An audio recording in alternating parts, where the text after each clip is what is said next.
هند.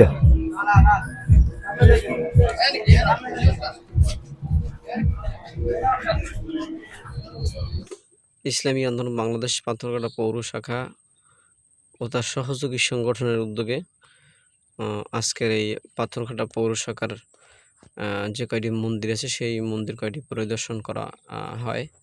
তো এই সময় আমাদের সাথে প্রধান অতিথি হিসেবে উপস্থিত ছিলেন ডাক্তার এম.এস. সোহাগ বাদশা, সভাপতি ইসলামী আন্দোলন বাংলাদেশ পাথরঘাটা উপজেলা শাখা।